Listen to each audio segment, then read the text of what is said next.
Hello, and welcome to Game Autopsy, where I attempt to analyse and break down games to teach myself, and hopefully you, something about how these games create some of the most memorable experiences in entertainment.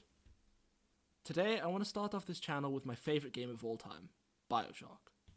I'll be discussing what style of structure Bioshock uses, how it creates its unique take on that structure, and what else it throws in to make it one of the most enthralling and exciting games to date.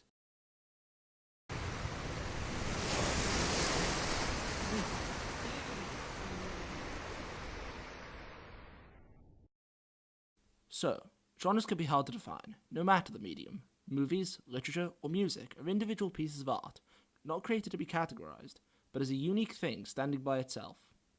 However, with their increased complexity and multifaceted nature, games are exceedingly difficult in categorizing compared to other mediums.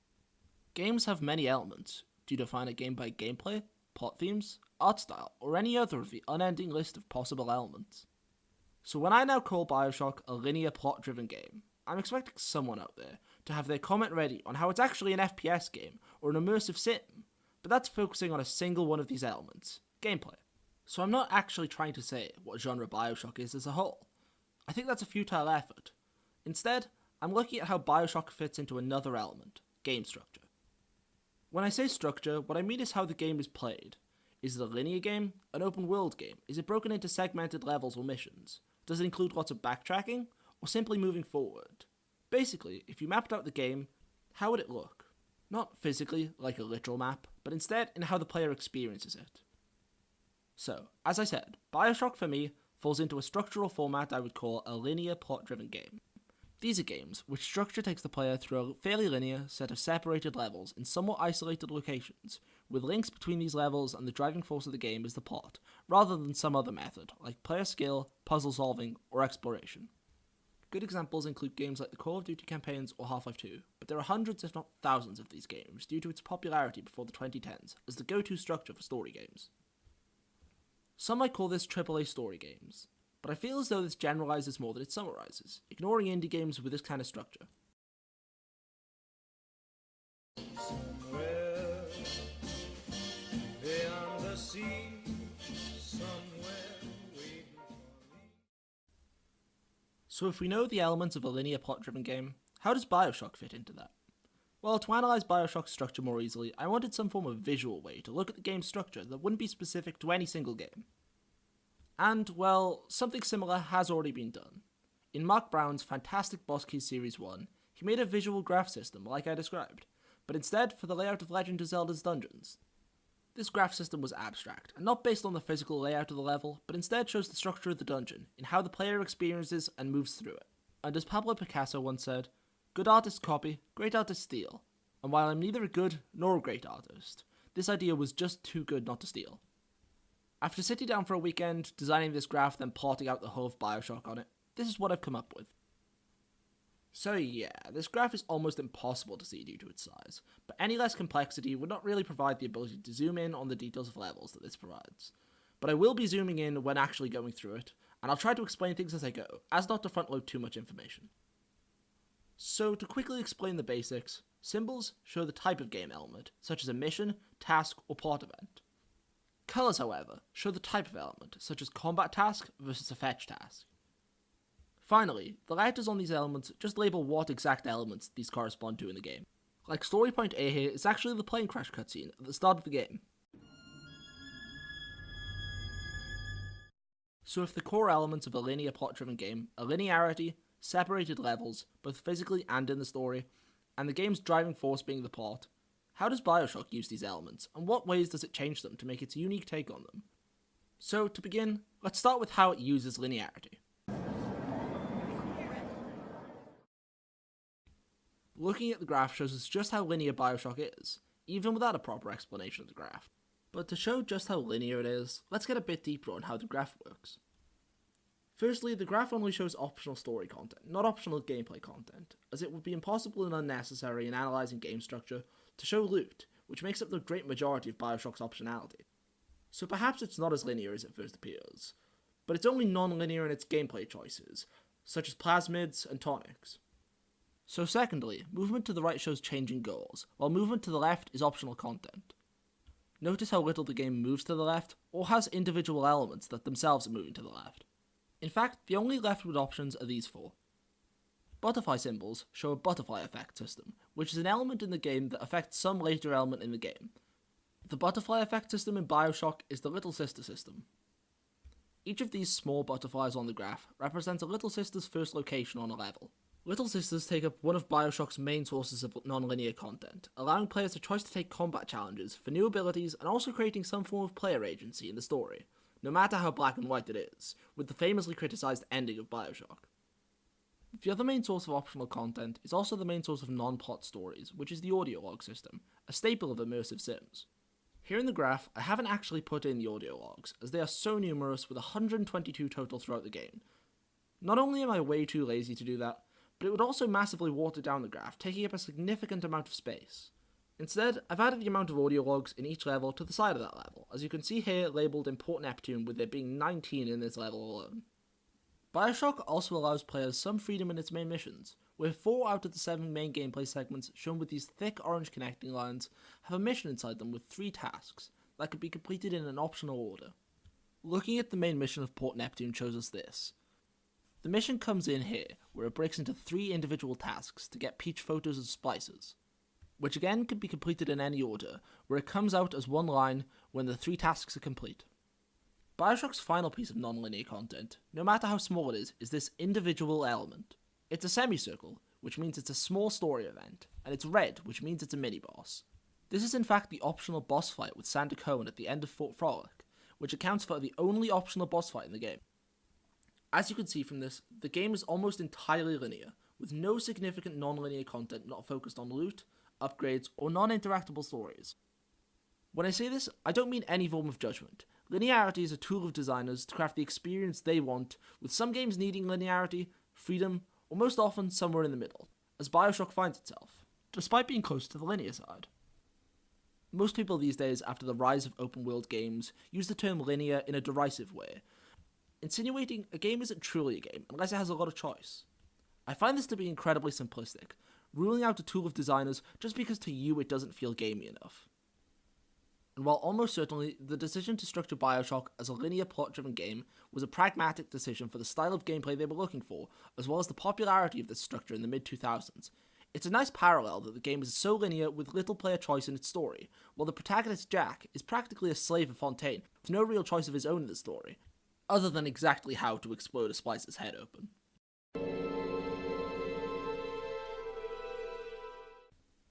You don't need any sort of graph to know that Bioshock is broken up into strongly divided and separated levels. But before we go any further, I want to quickly define a word I prefer to use over levels. Levels assumes that they are literal levels, where the player loads from one level to another. But this is really a useful term, as it focuses on a technical definition of a level over a game design one. So personally, I prefer to use the term arc, coming from story arc. An arc is in almost all simplistic situations the same as a level. But for example, in Bioshock, in the Arcadia arc, technically this is 2 levels. Arcadia, then the Farmer's Market. But the Farmer's Market acts as a subzone of Arcadia in reality, with a similar theme and in the exact same story arc.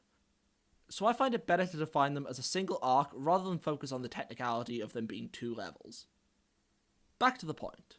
Taking a look at the graph shows us the 6 arcs of the game. Welcome to Rapture, Port Neptune, Arcadia, Fort Frolic, Hephaestus, and Breaking Free. All of these, bar the first and last arc, have one constant goal throughout it: take place during a single general location with a consistent theme, and ignoring the possible but completely unnecessary ability to go back to previous levels with bathyspheres, they are distinctly separated from one another, often by these bathyspheres, and are followed linearly by the player, with no necessary backtracking between them. Bioshock's arcs are not only structurally similar in how they connect, but barring the first and last arcs, which we will talk about, all of the main arcs of the game follow an extremely similar mold to each other. So, what is this mold that Bioshock uses for its main arc structure? To find this, let's take a look at Port Neptune, the first main arc of the game. The first part of these arcs is new arc goal, which indicates the player's goal in the arc, which will also be how they get to the next arc. Here in Port Neptune, the arc goal was to get to Atlas's family. This is then followed by a short gameplay section, where the player makes their way through the beginning of the arc to a more immediate mission goal. In Port Neptune, this is to get to Fontaine Fisheries. After this, a new character is introduced, who gives the player a mission to complete, Peach being the character introduced, with the mission being to get 3 pictures of spices for him. The game then goes into the main gameplay section of the arc, beginning with the player given a new weapon to try during the main gameplay segment, with Port Neptune's new weapon being the grenade launcher. This main gameplay segment contains 3 fetch tasks as part of the mission, that other than Fort Frolic, can be completed in any order as previously discussed. Now there is a combat challenge, such as defending a room or a boss fight, based on the story of the arc, like Peach attacking you for his mini-boss here. Finally, after this challenge, there is a closing of the arc goal, usually through a story event, before the player moves to the next arc and the cycle continues. Don't believe that this is a really specific mold of Bioshock's arc structure? Let's quickly go through the next arc, Arcadia, to show this. It starts with a short section leading to the new character of Langford. After a story event, the player is given the chemical thrower. After this, the main gameplay section where the player is given 3 fetch tasks completable in any order. Next, there is a combat task to protect Langford's lab. Then finally, the player has completed their arc goal to get to the bathysphere in the rolling hills, where the player enters the next arc of Fort Frolic. For the 4 main arcs, this structure follows perfectly. So why then do we as players not notice this, and still find the game exciting and fresh? Well, because repeating a working structure with enough changes in the specifics to keep it fresh and new is no problem. Why reinvent the wheel when you can just make slight adjustments to it instead? So while Bioshock does repeat the same arc structure for the main portion of the game, it has 4 main reasons why the repetitive arc structure does not feel boring or stale throughout the whole experience. 1. Bioshock is well known for its theming, but sometimes I feel we need to sit back and appreciate it. The verdant greens of Arcadia, the bright neon lights and animated character of Sander Cohen in Fort Frolic, and the glowing lava and industrial aesthetic of Hephaestus. These are all incredibly visually and thematically interesting. That's all bundled into the package that is Rapture, the city under the sea. So it takes visual uniqueness to a whole new level. And that's ignoring the stunning Art Deco style that defines the game's architecture, as well as art. These layers of visual and thematic beauty compound to keep the player entranced through each new arc in the game. Secondly, Bioshock's introduction of new weapons throughout the game, at least until Hephaestus, is fantastically well paced. In the first level, 2 weapons are quickly introduced before any real combat is thrown at the player, giving the player choice in how to handle their combat situations, but also giving the player time to learn their tools, rather than throwing them all at once at the player. Next, in the medical pavilion, another 2 weapons are introduced, the first being the machine gun, which is given right at the start of the medical pavilion, right after the player has worked through the previous level's combat with only a pistol and wrench. This additionally changes up the gameplay quickly. But then further on in the medical pavilion, the shotgun is given to the player to really flesh out their arsenal, giving them true choice when facing their first mini-boss, Dr. Steinman. Then during the next 4 main arcs, a new weapon is given to the player, all with their own unique style, and they're given just before the main gameplay segment, giving the player a new toy to play with before, not after, they have a chance to play with it. Which may seem obvious, but I've seen plenty of games mess this up. Thirdly, Bioshock's gameplay does not only use guns, but also plasmids and tonics, which are paced, but in a non-linear way, with players having choice over what plasmids and tonics they buy, find, and equip. This not only changes the gameplay between levels, but even between playthroughs, as a whole new set of abilities can be used to get through Bioshock's many challenges. The final reason, however, is a bit more complex, and makes up the 3rd core element of a linear plot-driven game's structure: the plot-driven part. Bioshock, following this structural format, uses plot as the driving force of the game instead of player skill or exploration, but it also uses plot as the structural backbone of the arcs. So without further ado, let's take a look at how Bioshock uses its plot to structure its arcs.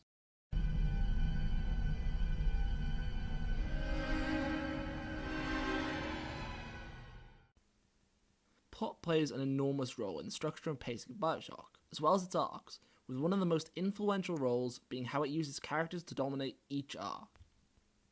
Bioshock is a game that is grounded in the characters of the story rather than its plot events.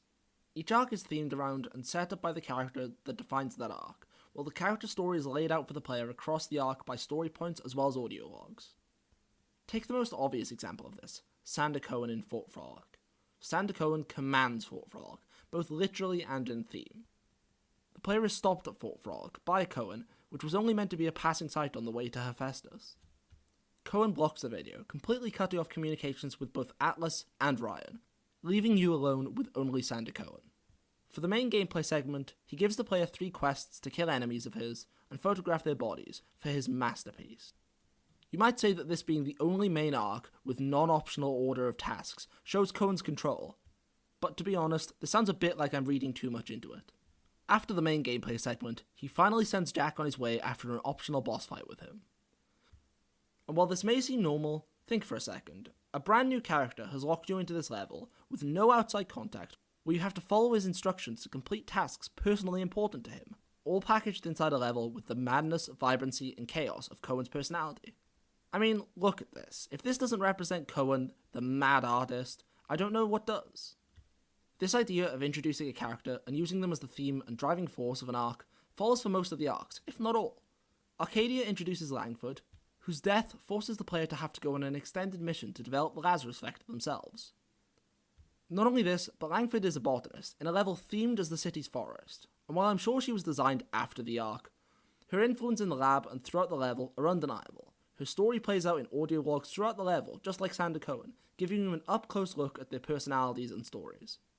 Welcome to Rapture is defined by Atlas, and later to a degree Steinman. Hephaestus, defined by Ryan, and Breaking Free is defined completely by Fontaine. The only questionable arc is Port Neptune, which is defined in gameplay by Peach's missions and has many audio logs telling his story, but he also is a particularly weak character who's propped up by Atlas's continuing presence as a defining character. But the plot of Bioshock doesn't just define the motivations and themes of an arc, but also the core structure of the arcs. Take Hephaestus as an example. After getting out of Fort Frolic and entering Hephaestus, the player immediately is impeded in their arc goal of reaching and killing Andrew Ryan. This obstruction to the player is what leads them to Kaibo's bomb to try and overcome it. Each main arc has an obstruction to the player which creates the main gameplay segment, but none of these obstructions are random, like, the bathysphere broke, now go fix it, or a tree fell in our way, get around it. They are all part of the story of Bioshock, and caused by a character's motivation to stop Jack for some reason. Here in Hephaestus, it is Ryan sealing the doors to protect himself. So the main gameplay segment is set up in a story moment, not through random chance or through a predetermined obstacle or challenge. This gives the player a feeling of drive, as they feel like overcoming the obstacle is defeating an opponent in some way, rather than simply overcoming the obstacle in and of itself. After the main gameplay segment, the combat challenge is also set up by the plot.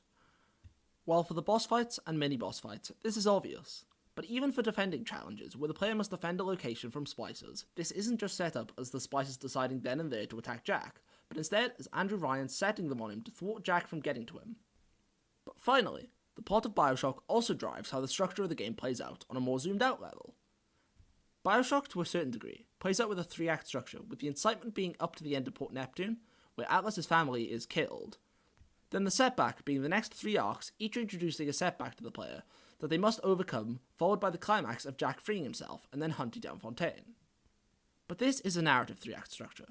In gameplay, the game plays out with a slightly different 3-act structure, as the incitement to gameplay is only the first level, with the medical pavilion and the 4 next arcs being the setbacks, with the final arc still being the climax.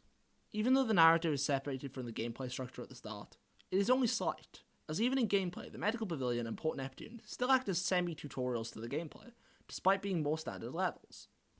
In this way, it can easily be seen how the structure of the plot structures the gameplay, and even though this may seem obvious to many of you, many games still forget to connect their gameplay and narrative in any meaningful way. So as Jack learns Rapture and builds up to his first big plot goal change, so does the player learn Bioshock, and its mechanics.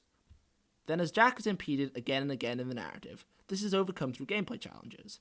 Then as the plot comes to a climax, and the player has learned the game, and its necessary skills, the game introduces no new weapons or plasmids, instead wrapping up the plot while leaving the player to fully experience and fully utilise their full array of equipment in a sort of gameplay climax. This rather standard plot and gameplay structure of building up, then challenges, then a climax are fine on their own as gameplay structures, but together show how games can link their plots to their gameplay to really increase the immersion of the story, as Jack becomes an embodiment of the player.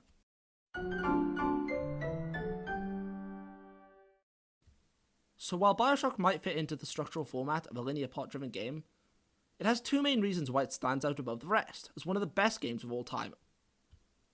Firstly, mechanically it takes a unique twist on this gameplay, with strong immersive sim elements that are fresh and new to many of the more mainstream audience that Bioshock would appeal to over the famously underselling System Shock 2 or the extremely complex Deus Ex. This definitely adds an additional layer of complexity, adding abilities with plasmids that were player chosen, unlike the weapons given to the player, which are a known arsenal of weapons and some plasmids. This gives these chosen plasmids and tonics deeper meaning to the player, as it gives them the choice to make their own experience, which is unique to their desires. This familiarity to a broad audience with enough flair and difference to spice it up is a large source of Bioshock's excellency. However, the second reason is perhaps the clearest. Bioshock in its thematic and narrative elements is one of the most memorable games of all time. Its stunning visuals, art style, and location are an unforgettable sight, with bright neon signs covering underwater Art Deco buildings, surrounded by forests of kelp. And this only acts to be a backdrop to an engaging story, with twists and turns that genuinely shocked me when I first played it, and still do now. With themes of control and choice linking directly to the linear gameplay style, and the use of NPC-given quests being a direct plot point. And this story plays out with strong characters with clear and multifaceted motivations, like Andrew Ryan's Ayn Rand-like philosophy, which even in the developer commentary they talk about. But for me, the undoubted main reason why Bioshock will always be remembered as one of the greatest games ever made is its execution. The way in which all these elements come together, not as separately great but unconnected elements in a detached final product, but instead as a cohesive piece of art, with its themes matching its gameplay, matching its art, matching its plot and characters. This cohesiveness, alongside the polish of Bioshock, make it the incredible game that it is. So that's Bioshock's take on the linear plot-driven game. With a fairly standard structure, made great with less than standard gameplay, story, art, and polish. It's no wonder why it's remembered above the sea of similarly structured games. Or perhaps below the sea.